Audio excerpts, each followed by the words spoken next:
Nah, jadi kalau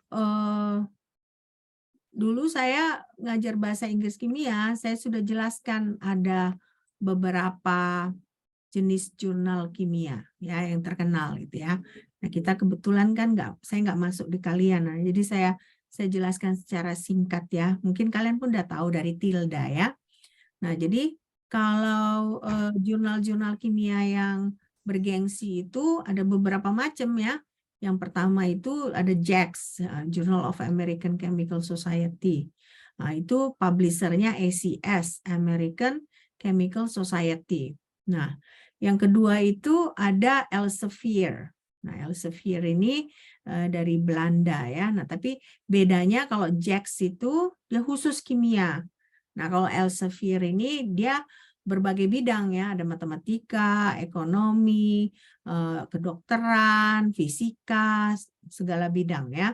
Nah, bahkan banyak peraih medali, peraih Nobel ya dalam bidang kedokteran itu mereka publish-nya di Elsevier gitu ya. Nah, jadi memang kalau bidang kedokteran ini agak berbeda gitu ya. Kalau misalnya kita di Indonesia kurangnya kan dokter-dokter kita sibuk bekerja di banyak rumah sakit gitu ya. Mungkin ada orang tua kalian dokter. Nah, biasanya tuh dokter itu paling nggak 3 rumah sakit dipegang gitu ya. Nah, kalau di luar negeri itu nggak seperti itu gitu ya. Bahkan ada dokter yang misalnya kerjaannya tidak hanya mengobati pasien, tapi meneliti. Nah, biasanya dokter-dokter yang meneliti ini yang mendapatkan hadiah Nobel gitu. Jadi mereka ada juga treatment ke pasien, tapi mereka meneliti. Nah, jadi banyak itu pemenang hadiah Nobel itu menerbitkan hasil penelitian mereka di Elsevier. Nah, itu yang kedua. Nah, yang ketiga itu ada namanya Royal Society of Chemistry. Ya. Nah, jadi kalau ACS dari Amerika, Elsevier dari Belanda, ya kan? Royal Society of Chemistry ini dari Inggris, ya. Nah, ini termasuk organisasi yang tua ya, berdirinya mungkin sejak 1800-an. Oke. Nah, jadi kalau ACS JACS itu dari ACS kan, Himpunan Kimiawan Amerika. Nah, jadi JACS dengan Royal Society of Chemistry, mereka khusus kimia memang. Jadi nggak ada bidang-bidang lain, kimia. Nah, kimia ya. Nah, kenapa saya singgung itu karena saya mau mengajarkan mata kuliah ini kita refernya ke kedua jurnal ya. Refernya ke jurnal JACS dengan RSC ya. Royal Society of Chemistry. Jadi kita mau melihat persyaratan apa yang harus dilakukan pengarang untuk memasukkan manuskrip mereka ke jurnal tersebut ya. Oke. Nah, kita coba masuk ke website JACS dulu ya. Oke. Kalian pernah coba masuk ke website JACS? Pernah nggak? Belum, Mem. Belum pernah ya? Belum, Mem. Belum, Mem. Kita coba lihat ya. Nah, ini memang kesannya seperti kayak main-main kuliahnya ya, kok akses website. Tapi sebenarnya banyak gunanya juga gitu ya. Kenapa? Karena dari kalian mengakses website ini banyak juga hal yang bisa kalian pelajari ya. Jadi kalian jangan melulu hanya akses YouTube ya. Akses website-website yang lain atau jangan Instagram, TikTok itu aja ya, tapi bisa juga website-website jurnal seperti ini kalian coba telusuri. Oke. Nah, jadi si JACS ini kan kalian lihat di sini ACS Publication ya. Nah, dia memang publishernya adalah American Chemical Society. Nah, di bawah ACS ini banyak lagi macam-macam jurnal. Nah, tapi saya pilih satu. Saya pilih JACS saja ya, karena JACS ini memang khusus untuk kimia. Oke. Nah, ketika kalian melihat jurnal ini, ya kan? Nah, hal pertama yang kalian lihat coba, oh iya, kalau misalnya kayak saya mau memasukkan jurnal, saya harus submit, coba lihat di submit manuskrip. Ya. Dan sekarang jurnal nggak pernah ada lagi. masukkan secara hard copy ya, nggak perlu kita print, kita kirim melalui pos, nggak gitu lagi modelannya ya.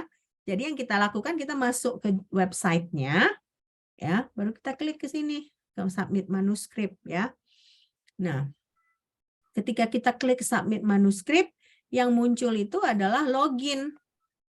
Nah, pasti kan kita belum punya login pertama kali. Nah, berarti kalau kita belum punya login, kita create ACS ID. Nah, kita tinggal create. Kita klik ini, ya kan? Nah, ini kita klik. Apa first name kita? Jadi first name-nya nggak boleh first name main-main. Ini kan kita berbicara scientific journal. Jadi harus nama kita yang sebenarnya, nggak boleh misalnya kita suka BTS 88 gitu misalnya, contohnya gitu ya. Nggak boleh seperti itu. Harus benar-benar misalnya ya, kalau first name kita, misalnya saya first name Elfrida, nah last name saya Ginting, ya saya buat Ginting gitu ya. Nah, email ini biasanya harus email institusi atau email yang berlaku, tapi disarankan email institusi. Jadi misalnya kalau seperti saya kebetulan kan bekerja sebagai dosen di Universitas Negeri Medan. Nah, saya diberikan email Unimed, unimed.ac.id. Saya nggak tahu kalian dapat nggak? Nggak ya. Nah, nggak dapat. Nah, jadi biasanya dosen dapat. Nah, kalau misalnya kalian nggak ada, berarti kalian masukkan email yang kalian yang berlaku ya. Email apa? Gmail ya. Biasanya kalian pakai Gmail bukan? Nah, Gmail dia masukkan. Nah, baru di sini ada juga passwordnya. Nah, sesudah kalian buat password, nah barulah kalian bisa login. Ya, dari login itulah baru kalian bisa masuk melihat ya. Nah, itulah hal pertama yang kalian lakukan. Nah, yang kedua yang perlu kalian lakukan sebelum kalian submit, kalian masuk ke About the Journal. Nah, kalian klik About the Journal, ya kan?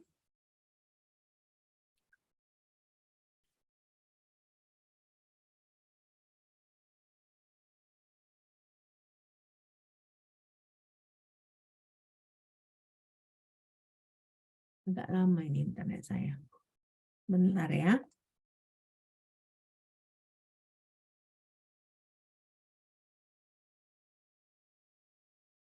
Refresh coba ya. Nah, About the Journal ini kalian bisa lihat apa aja informasi. Yang pertama, editor in chief-nya. Berarti editor in chief-nya adalah Eric Carrera. Nah, ada juga editorial board-nya. Nah, editorial board ini kalian bisa lihat orang-orang yang akan menganalisa jurnal kalian, membaca, mereview jurnal kalian. Nah, ini ada executive editor ya, berarti dia lebih tinggi pangkatnya. Kalau kalian lihat di sini executive editor dari Ivy League, ini UPenn ya kan. Baru ini ada dari China ya kan. Kalau dari Jerman bahkan dari Max Planck Institute. Nah, ini universitas-universitas yang terkenal gitu ya. Ini ada juga dari Berkeley ya. Nah, associate editornya ini dia level bawahnya lah gitu ya. Nah, ini dia ada dari India, ada dari Amerika, ada dari Belanda, macam-macam, ada dari Imperial College, nah macam-macam ya. Nah, itu perlu juga kalian baca. Jadi kalian bisa tahu oh kira-kira orang yang bakal membaca paper saya itu adalah orang-orang yang benar-benar risetnya sudah mumpuni gitu. Jadi kita nggak boleh sembarangan menganalisa data kita gitu ya. Itu yang selanjutnya harus kalian ketahui.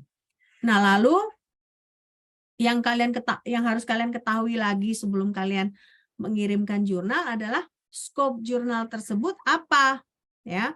Scope-nya, karena misalnya ini kita baca scope jurnalnya. Jadi American Chemical Society itu ya kan pertama berdirinya tahun 1879. Udah lama ya. Nah, jadi ini jurnalnya tentang chemistry dengan interfacing area of science. Jadi boleh misalnya ada matematikanya, tapi harus matematika yang ada kaitan dengan kimia. Karena katanya di sini interfacing area of science. Jadi atau bisa misalnya tentang biologi tapi biologi yang ada kaitannya dengan kimia. Nah, makanya biokimia gitu ya. Nah, ini di sini disebut bahwa dia harus tentang fundamental research paper. Jadi misalnya kalau penelitian terapan, nggak bisa kita kirimkan ke sini. Nah, dia harus penelitian fundamental. Nah, baru kita lihat di sini impact factor-nya, biar kita tahu sesulit apa sih sebenarnya masuk ke JAX ini. Jadi impact factor-nya tahun 2021 itu adalah 16,383. Nah, ini tinggi sekali impact factor-nya. Nah, total citation-nya hanya di tahun 2021 aja adalah 631.578. Banyak kali kan? Nah, ini si JAX ini dia weekly, berarti seminggu sekali. Ini kan ada kita tahu dia publish weekly. Jadi kita tahu kan, kalau kita harus tahu juga, misalnya kayak kita jurnal Sinta 4 kita di kimia, itu terbit setahun 3 kali. Nah, jadi kita harus ketika kita mau memasukkan jurnal, kita harus siap-siap gitu. Mungkin kalau nggak salah terbitnya itu mungkin Juli, mungkin entah Februari, Juli, Agustus kalau nggak salah. Nah, berarti kita harus ketika kita mempersiapkan manuskrip kita itu ya dekat-dekat tanggal terbitnya gitu ya, biar kita nggak kelewatan. Nah, ini kalau JAX dia lebih relax dalam hal waktu kita mau mensubmit. Kenapa? Karena dia publish-nya weekly. Nah, tiap minggu dia terbit ya. Nah, baru di sini kalau kita lihat site score-nya itu 25,2. Nah, 25,2 berarti tinggi site score-nya. Jadi banyak orang mensitasi paper-paper JAX ini. Nah, baru indeksnya, ini jurnal JAX ini Q1 namanya ya, Q1. Nah, kalau menurut Scopus dia Q1, berarti dia itu yang paling bagus Q1 itu kan. Nah, jadi dia diindeks oleh CHES, Scopus, EBSCO, Thomson Gale, ProRequest, British Library, PubMed, Ovid, Web of Science, and Suitewise. Jadi hampir semua lembaga-lembaga yang mengindeks jurnal-jurnal mengindeksi JAX ini. Nah, terus ini kan terkenal semua ini kan. Nggak ada dia bilang Google Scholar. Google Scholar nggak laku di mereka ya. Nah, jadi mereka ini Scopus kan kalau sekarang kalau kalian misalnya dengar-dengar kan kalau misalnya dosen sebagai dosen kalau mau misalnya jadi profesor, nah harus paling nggak terbit jurnalnya di Scopus Q2. Nah, jadi harus level yang tinggi gitu. Nah, JAX ini sementara si JAX ini Q1 ya. Nah, jadi kalau kalian lihat ini dia hal-hal pertama yang harus kalian kerjakan sebelum kalian mau memasukkan jurnal. Jadi kalian perlu tahu jurnal yang kalian tuju itu seperti apa sih ya. Kalau dari sini, kalau dari impact factor-nya aja 16, site score-nya aja 25, citation-nya udah hampir 1 juta ya kan, 600-an ribu. Berarti kita harus tahu bahwa ketika kita mau memasukkan paper kita itu harus berkualitas. Ya, nggak bisa paper-paper yang biasa-biasa gitu ya. Benar-benar harus yang berkualitas. Kalaupun misalnya kita misalnya kita mensitesis suatu senyawa. Senyawa itu harus misalnya paling nggak belum ada pernah orang yang mensintesis itu. Nah, sesudah itu kalau misalnya pun belum ada yang pernah mensintesis kita yang pertama kali, kita harus buktikan juga bahwa kita berhasil mensintesis. Bagaimana kita cara membuktikannya? Berarti kita harus pakai alat-alat karakterisasi yang benar-benar bagus gitu. Jadi misalnya kalau kita mau mengkarakterisasi pakai NMR, data NMR-nya terus benar-benar menunjukkan bahwa senyawa itu memang yang kita hasilkan. Itu yang pertama. Atau misalnya dari NMR itu harus bisa dibuktikan bahwa tidak ada pengotornya dari senyawa yang kita temukan tersebut ya. Nah, jadi dari kita mempelajari bagaimana parameter jurnal tersebut, ya kan? Dari situ kita bisa tahu bagaimana chance-nya kita masuk, ya. Nah, ini kita masuk ke author. Bukan ke author. Author atau bagaimana? Bentar.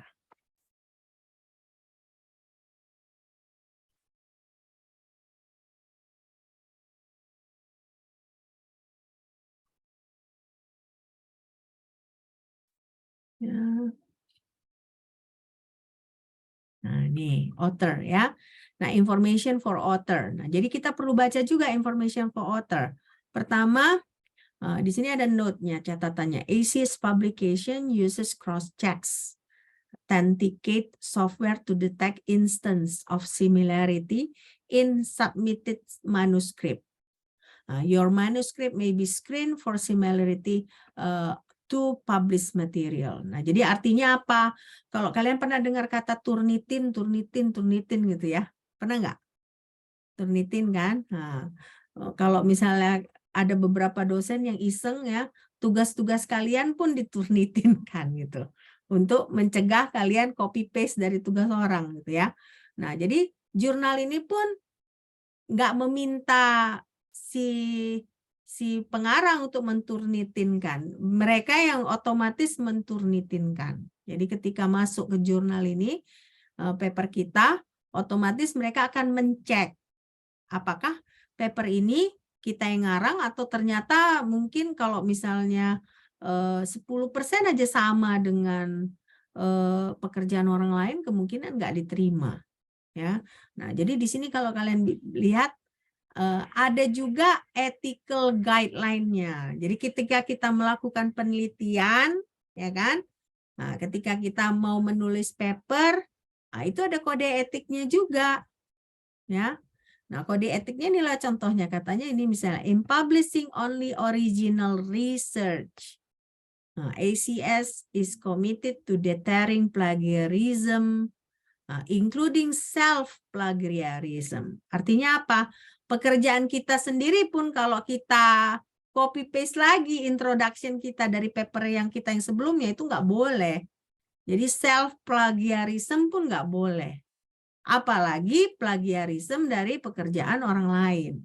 Ya, nah jadi makanya di sini si ACS ini buat di websitenya, dia ada bakal mencek paper kita pakai software ini, ya. Nah, jadi ada ethical guideline-nya. Ya, jadi makanya sebelum kita menerbitkan paper ada beberapa hal yang harus kita ketahui. Nah, ini selanjutnya tidak ada lagi pakai hard copy, semuanya pakai online. Nah, makanya kita harus tadi buat apa? Buat si ACS ID. Nah, sesudah kita buat ACS ID, kita login, ya kan? Nah, setelah kita login, baru kita bisa mengikuti step-step di website tersebut. Nah, baru yang selanjutnya kita bisa juga mendownload guide, mendownload template-nya, ya. Nah, template. Nah, ini ada template-nya.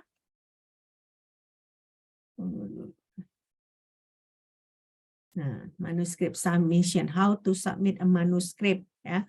Nah, kita klik di sini.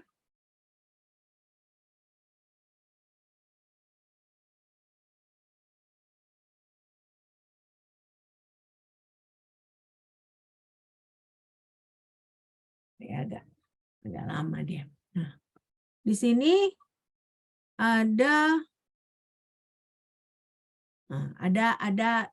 teksnya. Nah, teksnya dia bilang mereka buat di sini bahwa mereka menerima latex ya, menerima ACS Math Style. Nah, baru ada template-nya di sini seharusnya.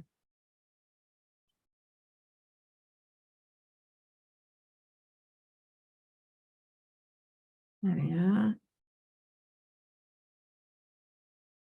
Nih. Tadi saya sudah download template-nya, langsung saya tunjukkan aja. Nah, ini template-nya contohnya. Kalian udah lihat kan? Nah, ini saya download tadi dari website tadi, teman saya nggak ketemu lagi. Jadi apa boleh buat kita pakai yang ini aja langsung. Nah, ini template ini tadi saya download dari website tersebut. Jadi nanti kalian bisa coba browsing ya. Nah, jadi supaya kalian juga tahu bagaimana kalian menavigate website dari suatu jurnal ya. Nah, ini template-nya ya kan. Nah, caranya ini kalau kalian lihat dari sini berarti kita bisa lihat ini dia seperti ini title-nya. Nah, title itu seperti ini, berarti harus pakai 17 ya, 17 font size-nya. Nah, baru di sini ada author name-nya ya. Nah, author name-nya itu ada misalnya dia bisa pakai John R. Smith. Berarti first name, middle name, baru last name. Atau jadi dia nggak boleh, jadi do not use only initials with surnames. Jadi nggak boleh gini, J titik R titik Smith, nggak boleh. Jadi harus John R. Smith. Atau kayak nama saya misalnya Elfrida Ginting, harus gitu ya. Nggak bisa titik Ginting, nggak boleh gitu. Jadi nggak boleh disingkat namanya. Jadi harus benar-benar di full name-nya. Nah, baru di sini katanya do not include professional or official title or academic degree. Nah, misalnya saya kan PhD, Elfrida Ginting PhD. Nah, atau biasanya kalau di surat-surat resmi Pak lebih panjang lagi, SSI, MSc, PhD. Nah, nggak boleh. Nah, jadi kalau kalian lihat di jurnal-jurnal itu gelar nggak ada dimasukkan, nggak boleh profesor ini atau apa ini, nggak boleh ya. Nah, jadi ada persyaratan-persyaratannya di sini yang bisa kita baca. Nah, baru di sini ada author address. Nah, jadi affiliation kita, makanya jarang sekali misalnya individu yang memasukkan jurnal tapi nggak di bawah institusi. Jadi biasanya harus memakai suatu institusi. Jadi seperti saya misalnya Universitas Negeri Medan gitu ya, jurusan kimia Universitas Negeri Medan, jalan saya lupa jalan apa, jalan ada jalannya, alamat jalannya. Nah, itu biasanya kita tulis juga di address-nya. Oke. Nah, dari sini kita juga bisa tahu bahwa author address itu kira-kira hurufnya 10. Ya. 10. Sementara author name ini hurufnya 12. Nah, abstrak lebih kecil lagi. Abstrak ini 9,5 ya.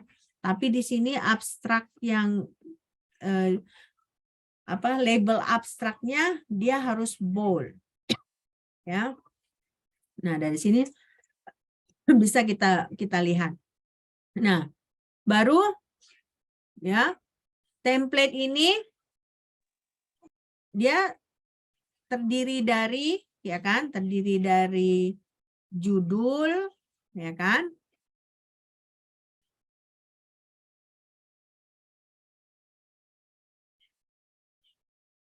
Nah, terdiri dari judul, nah baru nama-nama penulis, nah baru alamat penulis ya kan, afiliasi si penulis apa aja. Nah, baru abstrak. Nah, baru kalau kalian lihat di sini teksnya itu dia terbagi dari 2 kolom. Ya. Nah, 2 kolom gini. Nah, baru kalau kalian lihat ada misalnya ada chart ya, ada grafik, ada table. Nah, itu biasanya jangan hanya kalian buat misalnya tabel 1. Nah, ya, tabel 1 tapi nggak kalian jelaskan tabel 1 itu apa, itu nggak boleh. Jadi harus misalnya tabel 1. Nah, apa yang ada di tabel 1? Nah, secara ringkas kalian harus jelaskan. Jadi each table must have a brief title that describe its contents. Jadi setiap tabel atau gambar itu harus ada judulnya. Nah, judulnya misalnya apa? Gambar misalnya kalau kalian misalnya gambar, kalian bisa buat misalnya gambar 1 skematik ini. Nah, atau misalnya gambar 1A ini, gambar 1B ini, gambar 1C ini gitu ya. Nah, jadi harus ada must have a brief ya, a brief title that describe its content. Oke. Okay? Nah, baru di sini kalau kalian lihat ya ada beberapa di bagian akhir dari si jurnal ini ya kan. Harus kalian buat misalnya ada present address. Misalnya contohnya untuk orang-orang yang tadinya bekerja untuk proyek itu. Nah, tapi misalnya sebelum proyek manuskripnya terbit, dia pindah kerja.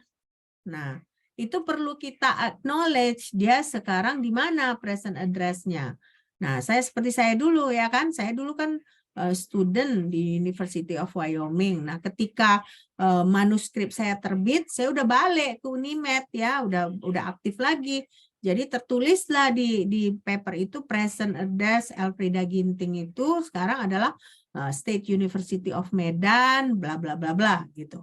Nah, jadi itu harus kita acknowledge kalau misalnya anggota dari tim kita itu misalnya sudah tidak bekerja di situ lagi, tapi sudah pindah kerja tempat lain. Itu bukan hal yang jelek kan, karena misalnya ya perkembangan karir kan kita misalnya berpindah ke tempat yang lain.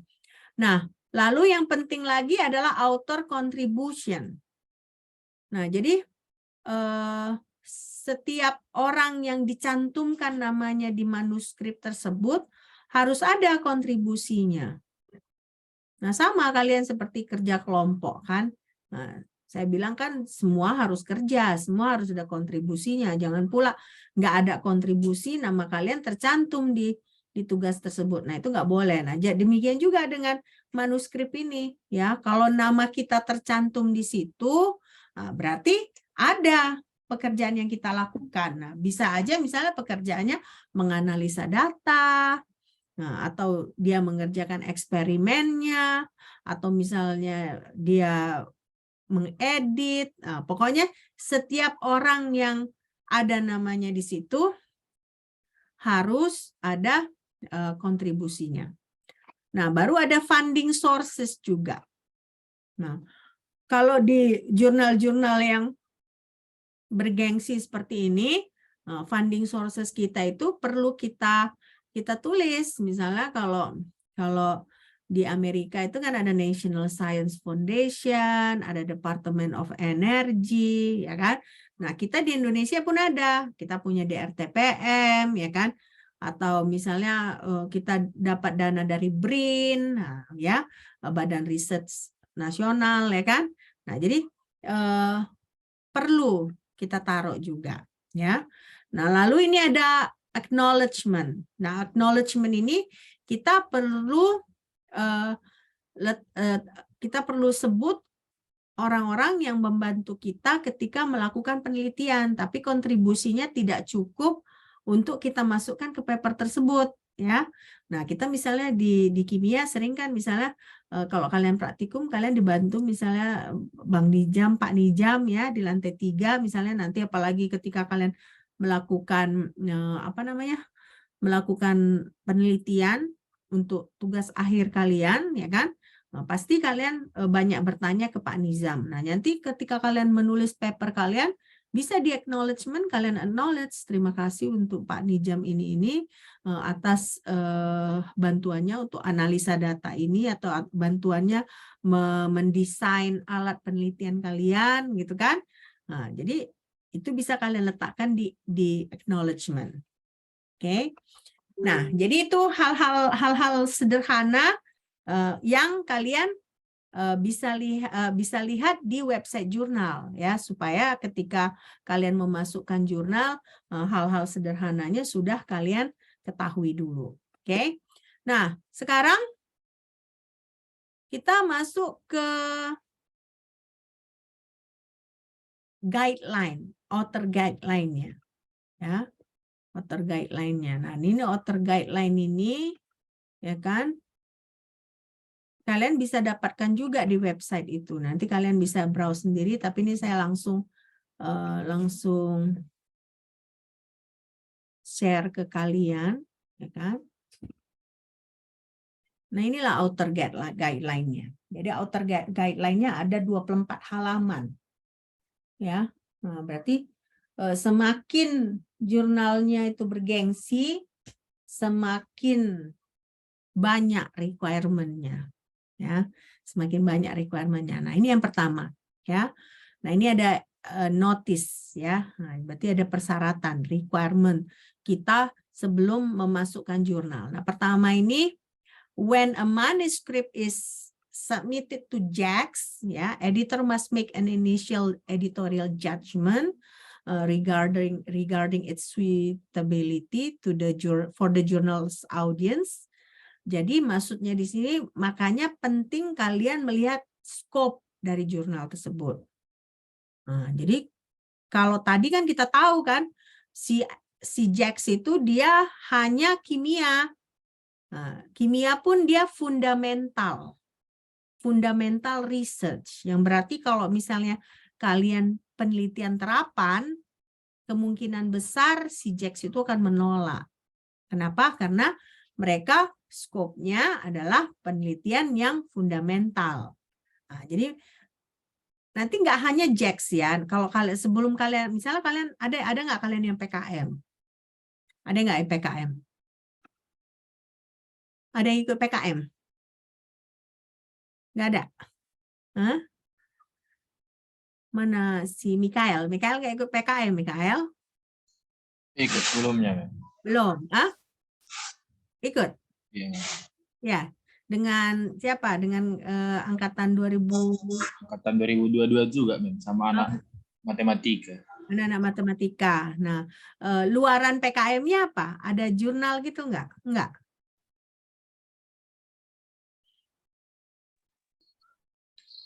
Enggak. Enggak, Mem. Enggak ya. Oke, nanti itu mungkin di jenis PKM-nya beda. Nanti ada beberapa PKM mungkin yang salah satu luarannya adalah jurnal. Nah, berarti kan hasil dari penelitian kalian dari PKM itu kan harus kalian tulis dalam bentuk manuskrip, baru kalian masukkan ke dalam jurnal. Benar kan? Nah, berarti kalau kalian ikut PKM seperti itu, otomatis kalian harus research dulu kan, harus kalian teliti kira-kira skop penelitian kalian itu cocok dengan jurnal yang mana, ya. Misalnya contohnya di jurnal kimia itu kan ada dua jurnal kimia kan. Satu jurnal pendidikan kimia yang di manage oleh Pak Freddy, ya kan. Satu lagi adalah jurnal kimia yang di manage oleh Pak Mundra, ya. Nah, nanti kalian penelitiannya kimia, tapi kalian masukkan ke jurnal Pak Freddy yang pendidikan kimia, nggak nyambung kan? Nah, otomatis kan di luar skop. Nah, jadi makanya skop dari jurnal yang kalian mau masuk itu kalian harus pastikan sesuai dengan penelitian kalian. Ya, itu. Jadi makanya di sini kalau nggak sesuai skop, otomatis pasti ditolak oleh editor. Ya, nah editor hanya baca sedikit, nah, belum bacanya dalam, hanya sedikit aja dibaca. Nah, nggak sesuai skop, langsung ditolak. Nah, persyaratan kedua adalah title of manuscripts may contain the word first or novel, nor any part number or series number. Artinya berarti judul kalian itu nggak boleh ada kata pertama. Misalnya sintesis atau novel sintesis ini nggak boleh gitu ya. Kenapa? Karena itu nggak sesuai. Karena kesannya bragging, ya, kesannya flexing gitu ya.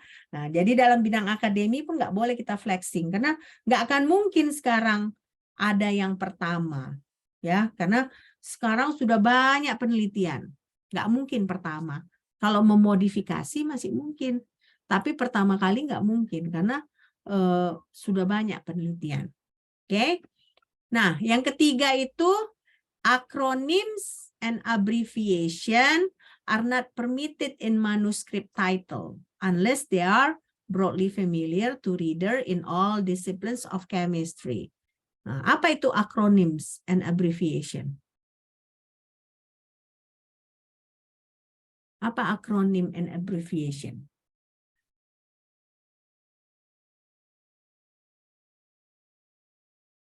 Abbreviation apa itu?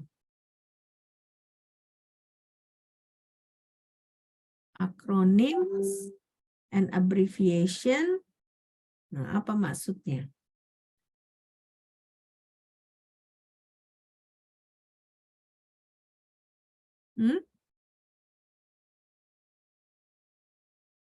Nah, jadi singkatan, ya, singkatan itu nggak boleh ditaruh di judul kecuali Nah, singkatannya itu memang sudah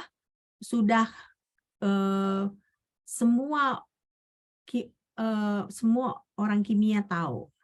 Nah, contohnya apa yang semua orang kimia tahu? NMR. Itu hampir semua orang kimia tahu. UV vis. UV vis kalian tahu kan? Apa itu UV vis? UV vis. UV-nya apa? UV. Biasanya UV itu apa itu?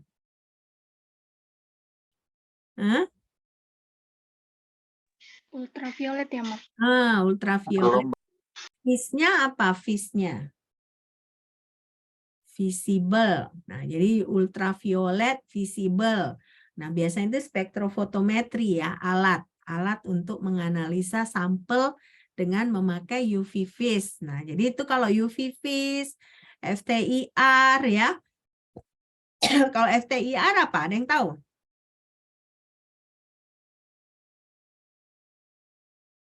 FTIR apa itu? Ada yang tahu apa FTIR? FTIR itu Fourier Transformation Infrared. Nah, itu seperti UV vis juga. Nah, tapi dia menggunakan gelombang infrared. Kalau UV vis tadi kan Della bilang gelombang apa? Gelombang ultraviolet dengan gelombang visible ya.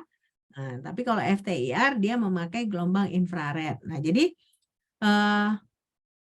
singkatan-singkatan seperti itu diizinkan. Kenapa? Karena hampir semua orang-orang yang bekerja di bidang kimia mengerti. Nah, kalian belum tahu mungkin ya, sebagian dari kalian mungkin belum tahu karena kalian belum masuk pelajaran analitik ya. Nanti begitu masuk pelajaran analitik akan dipelajari di situ. Oke. Nah, yang selanjutnya adalah title of manuscript ya. List of authors and order of authors must be the same on all pieces of the submission. Artinya berarti judul ya, nama-nama pengarang, urutan pengarangnya harus sama di manuskripnya, sama juga di surat menyuratnya. Ya. Karena ketika kita memasukkan jurnal, pasti ada kayak pengantar, surat pengantar yang kita buat untuk si editor. Nah, di surat pengantar itu tentunya kita buat judul dari manuskrip kita, siapa aja pengarangnya, bagaimana ordernya, ya siapa yang penulis 1, 2, 3 dan seterusnya. Nah, itu harus sama, ya. Kalau berbeda, ya tentunya nanti bingung si editornya. Kalau editornya bingung ya tentunya bisa kemungkinan ditolak, ya. Nah, baru yang selanjutnya, all author must be listed on the submission page with current information and a direct valid email address. Nah, jadi berarti misalnya kalian PKM biasanya berapa mahasiswa? 5 ya? 5 kan? 5 bukan? 5, Mem. 5. Terus kalian misalnya contohnya ada publikasi, ada manuskrip. Nah, berarti di manuskrip itu 5-5-nya harus kalian tulis namanya. Baru selain namanya, alamat emailnya juga harus kalian listed. Nah, alamat emailnya nggak boleh alamat email yang palsu ya. Jangan alamat palsu seperti lagunya siapa? Lagu dangdut gitu ya, Ayu Ting Ting ya, enggak ya. Ini jangan alamat email palsu, harus alamat email yang berlaku ya. Oke. Misalnya ada kalian yang ternyata misalnya orang tua kalian dulu punya alamat email Yahoo ya atau Hotmail. Nah, ternyata sekarang kan Yahoo atau Hotmail tidak dipakai lagi ya. Jangan pakai alamat email seperti itu. Oke. Nah, baru di sini a communication must convey the scientific finding concisely in abstract main text, graphical elements not exceeding 2,200 words. Nah, artinya apa? Artinya jurnal kita nggak boleh bertele-tele. Nah, jadi kita mau menjelaskan hasil penelitian kita itu harus concise. Coba kalian cek. concise itu apa sih artinya di internet? Coba. Concise. Ini kan ada katanya kan concisely. Concisely itu apa artinya? Biar jangan saya aja yang ngomong ya. Apa artinya concisely? Singkat, Mem. Singkat. Nah, singkat. Tapi detail. Ya, jadi nggak boleh bertele-tele. Nah, jadi ini dia kata-katanya nggak boleh lebih dari 2.200 kata. Ya, makanya kalau kalian lihat jurnal-jurnal itu paling banyak juga dia 6 halaman atau 7 halaman. Nah, jarang yang lebih banyak ya. Nah, jadi kalau misalnya lebih banyak, kalau kita mau masukkan lebih banyak, nah disitulah kita masukkan ke supporting information. Ya, supporting information. Nah, saya mau tunjukkan lagi nih.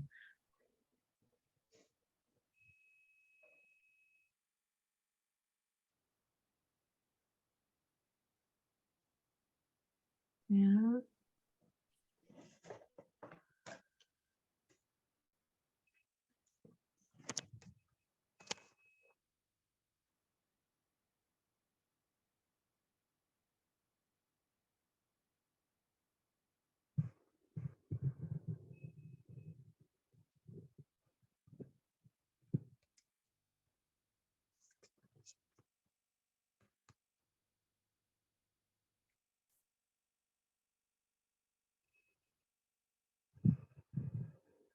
Nah, ini kita lihat ya contohnya.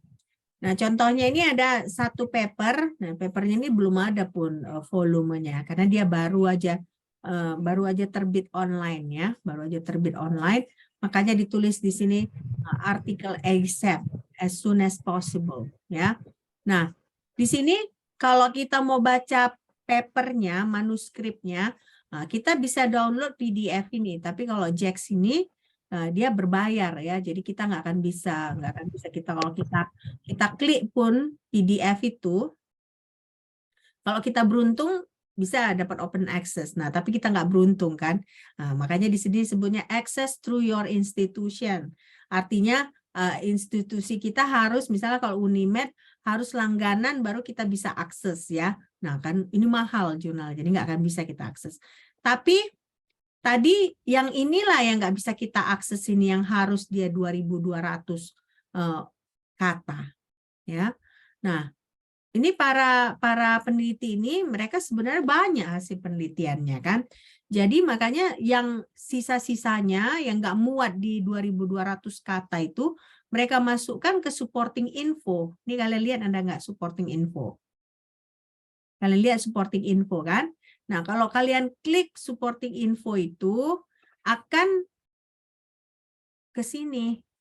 Nah, ini bisa kita download, ini gratis ya. Supporting infonya ini gratis. Nah, jadi apa yang bisa kita lihat di sini? Kalau kalian lihat di sini, pertama ini kan supporting info ini. Nah, inilah yang dia harus konsisten tadi kan. Nah, ini judulnya ini sama di supporting info dengan di manuskrip yang nggak bisa kita akses tadi. Nah, yang kedua, urutan namanya ini sama di sini di supporting info dengan manuskrip itu juga. Nah, inilah dia address-nya ya. Address-nya di Hefei, Center for Physical Sciences, baru Center for Quantum Information. Nah, alamatnya dia di China, Hefei Anhui ya. Nah, ini macam-macam ya. Nah, ini harus sama semua. Nah, ini ada juga corresponding author-nya, ada 3 orang ya. Si ini. Nah, dia pakai email institusi ya. Kalian bisa lihat dari edu.cn, berarti email universitas yang ada di China. Nah, lalu di sini kalau kalian perhatikan lebih jauh, pertama detail mekanisme reaksinya mereka taruh di supporting info, tidak akan ada di manuskrip. Ya. Yang kedua, secara detail juga mereka tunjukkan hasil-hasil risetnya. Nah, hasil-hasil risetnya dan bagaimana menganalisa data. Nah, ini kan sebenarnya mereka menunjukkan bagaimana menganalisa data. Nah, ini dia namanya gambarnya dari STM namanya, Scanning Tunneling Microscopy. Ya. Jadi kalau kalian lihat ini sepanjang ini dari legendnya ini panjangnya 5 nanometer. Ya. Nah, nanti mereka jelaskan di sini. Nah, kalau misalnya mereka ini kan mereka sebutkan bahwa mereka mengukur garis ini, nah, baru mereka tanda kali. Nah, berarti ini kan gambar 2 kan, Berarti dari kali yang ini ke kali yang ini panjangnya adalah 6,3 Armstrong. Lebih kecil lagi kan? Nah, 1 nanometer berapa Armstrong? 1 nanometer berapa Armstrong? Hah? 1 nanometer berapa angstrom? Ayo. 10 1 nanometer 10 angstrom. 10 angstrom. Nah, kalian bayangkan ini dia panjangnya 1 nanometer, ya kan? Nah, tapi ini jarak dari ini dia bukan nanometer lagi, sudah angstrom. Ya. Yang berarti dia ini sekitar 1 nanometer, ya. Sekitar 1 nanometer jaraknya ini. Nah, ini tidak ada nanti di manuskrip. Kenapa? Karena ini mereka menunjukkan bagaimana cara mereka menganalisa data. Nah, ada juga misalnya cara lain yang mereka kerjakan. Nah, ini kan mereka dapat gambar seperti ini, ya kan? Lalu yang mereka kerjakan adalah gambar ini mereka timpakan dengan gambar molekul ini. Nah, jadi dari situ ketika mereka timpakan, ya kan, mereka bisa tahu si yang ini kan dia ada yang terang warnanya, ada yang bright, ya kan. Nah, ada yang bright, nah, baru ada juga yang warnanya gelap. Nah, dari situ mereka bisa tahu gitu. Kira-kira yang terang itu korespon sama sama apa. Nah, yang gelap itu korespon sama apa. Nah, jadi supporting info ini kalau misalnya kalian lihat, ini ada 23 halaman. Sementara tadi si manuskripnya hanya dibatasi maksimal 2.200 kata. Ya. Jadi kadang-kadang kenapa mereka perlu supporting info? Pertama, mereka mau menutup kesempatan orang-orang untuk melakukan penelitian yang sama. Karena walaupun nggak masuk manuskrip mereka, si supporting info ini udah masuk websitenya JAX misalnya. Jadi kalau udah masuk websitenya, otomatis sudah jadi hak cipta si pengarang ini tadi. Itu pertama. Kedua, supporting info ini membantu pembaca untuk mengerti dengan lengkap bagaimana maksud dari manuskripnya, ya. Jadi saya dulu ada namanya kelas seminar, ya. Nah, di kelas seminar itu 1 semester biasanya saya presentasi 2 kali, ya. Nah, 1 saya mempresentasikan penelitian saya, 1 saya mempresentasikan paper, ya, paper orang, ya. Jurnal orang saya presentasikan. Nah, biasanya cara saya belajar itu saya tidak hanya baca si paper itu, tapi saya baca supporting infonya juga. Nah, kenapa? Karena yang di papernya itu, di jurnalnya itu terbatas, karena hanya 2.200 kata. Nah, terkadang kan banyak hal-hal yang misalnya membingungkan yang ada di paper itu, dijelaskan di supporting info ini. Nah, jadi supporting info ini gratis, jadi kita kalau mau belajar pun bisa kita download, sehingga kita bisa belajar belajar informasi-informasi papernya. Oke. Nah, inilah supporting infonya. Oke. Nah, sekarang kita lihat lagi.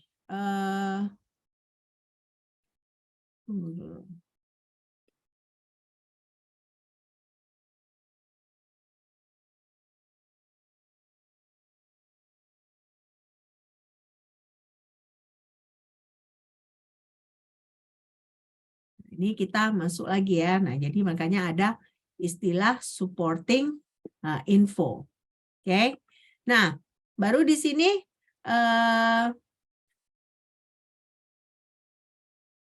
ada istilah kalau misalnya si papernya itu baru online terbitnya, misalnya kayak tadi itu kan paper yang tadi dia belum ada pun nomor volumenya apa segala gitu ya. Nah, biasanya kalau kita sitasi, nah, yang kita taruh itu pastikan kita meletakkan nomor DOI-nya. DOI itu Digital Object Information Identifier, ya. Nah, jadi DOI, nomor DOI. Oke. Nah, baru persyaratan yang selanjutnya adalah kalau misalnya pengarang itu hanya boleh equal authorship, ya, equal authorship. Nah, dia nggak boleh partial authorship. Nah, jadi makanya dia harus, semua orang harus ada kontribusinya, nggak bisa misalnya satu kontribusinya lebih banyak dari yang lain. Jadi harus sama kontribusinya. Masalahnya sekarang di Indonesia seringnya misalnya sering sekali di Indonesia dosen muda misalnya yang capek-capek kerja, nah nanti dosen-dosen yang senior diletakkan namanya di paper tersebut, di jurnal tersebut. Nah, sebenarnya secara peraturan dari jurnal nggak boleh seperti itu ya, tapi namanya kita Indonesia ya, Indonesia kan agak beda peraturannya. Oke. Nah, baru di sini ada juga use of excessive self citation is not permitted. Apa itu self citation? Apa itu self citation? Bensin bisa kita kasih, bisa. Maunya jangan rental lah. Kalau citation bahasa Indonesianya apa? Citation bahasa Indonesianya sitasi, ya kan? Nah, kalau self apa artinya? Diri sendiri. Nah, jadi self citation mensitasi diri sendiri. Nah, jadi mensitasi diri sendiri itu nggak boleh, ya nggak boleh. Bukan, maksudnya bukan nggak boleh. Jadi ada tambahannya. Excessive self citation. Misalnya paper kita 10, nah, terus kita menulis paper, semua paper kita yang lama-lama itu kita sitasi, nggak boleh gitu. 1-2 bolehlah paper sendiri kita sitasi. Tapi semua paper kita yang kita sitasi nggak boleh, ya. Nggak boleh. Dan itu pun kalau misalnya untuk mengukur H-index yang kalian lihat di Google Scholar, nah, kalau misalnya paper baru kita mensitasi paper yang lama itu nggak dihitung, ya. Yang dihitung itu, yang diperhitungkan adalah kalau orang lain yang mensitasi paper kita, ya. Oke. Nah, baru di sini ada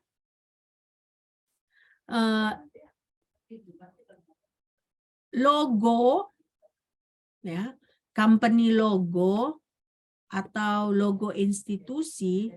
Nah, itu nggak boleh di jurnal, di manuskrip. Misalnya kalian kan kalian terlalu bangga dengan Unimed ya, kalian letakkan di situ logo Unimed, nggak boleh, ya, nggak boleh itu. Nah, atau misalnya penelitian kalian misalnya biodiesel memakai minyak kelapa sawit, nah kalian pakai minyak bimoli gitu misalnya. Terus kalian masukkan brand, kalian bilang ini biodiesel ini dibuat dari minyak dengan brand bimoli, nggak boleh. Ya, jadi brand nggak boleh. Kalian letakkan pula lagi gambar bimoli, nggak boleh. Ya, pokoknya yang ada yang dia ada karena kalau ditaruh di situ kan jadinya kesannya promosi, ya kan? Jurnal itu nggak mau mempromosikan, ya kan? Nah, jadi harus objektif. Nah, baru di sini kalau ada juga gambar-gambar yang kalian download dari web, nggak boleh. Ya, misalnya contohnya kalian mau menjelaskan tentang kalsium hidroksida. Nah, kalau sumidroksida itu kan ada gambarnya kayak mana dia kayak bulat-bulat di internet gitu ya. Nah, kalian download itu, kalian taruh di paper kalian nggak boleh. Ya, jadi makanya di sini images downloaded from the web are not permitted. Nah, kalaupun ada gambar-gambar yang mau kalian masukkan, nah itu harus atas persetujuan editor. Nah, harus editor setuju dulu baru kalian masukkan, ya. Nah, jadi contohnya ketika saya lagi sekolah itu alatnya sangat-sangat apa dibilangnya? Tunggu dulu. Alatnya sangat-sangat seperti spaceship ya. Jadi kayak pesawat luar angkasa alatnya. Saya tunjukkan dulu ke kalian.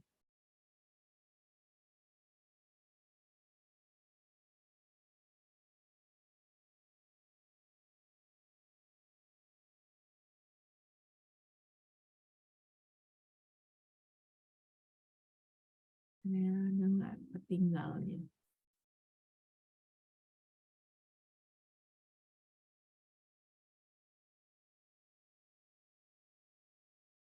Nggak ada pertinggalan, oke, nggak apa-apa. Cuman ada alat itu sebenarnya kalau di poster kami sering masukkan gitu ya kalau di poster. Tetapi ketika kami mau menulis manuskrip, kami tidak bisa memasukkan alat tersebut. Kenapa? Karena alat tersebut pertama dia ada brandnya Omicron ya. Nah, kalau ada brand otomatis kan nggak boleh kita masukkan. Nah, kedua alat itu bukan kami yang mendesain, jadi kami beli. Nah, kami hanya memakai. Nah, jadi untuk gambar pun ya kan ada peraturan-peraturan yang harus kita ikuti untuk menulis jurnal ini. Oke. Nah, sampai di sini ada pertanyaan? Saya tahu ini bulan puasa ya, sebagian besar mungkin bukan yang muslim aja, yang Kristen pun, yang non muslim pun mungkin udah kapan ya Bu Elfrida ini mengakhiri kelas gitu ya kali ya.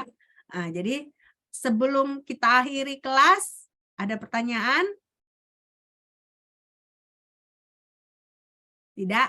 Oke, kalau tidak ada pertanyaan, sampai jumpa minggu depan kita lanjutkan dengan membahas peraturan-peraturan kalau kita mau memasukkan jurnal. Oke.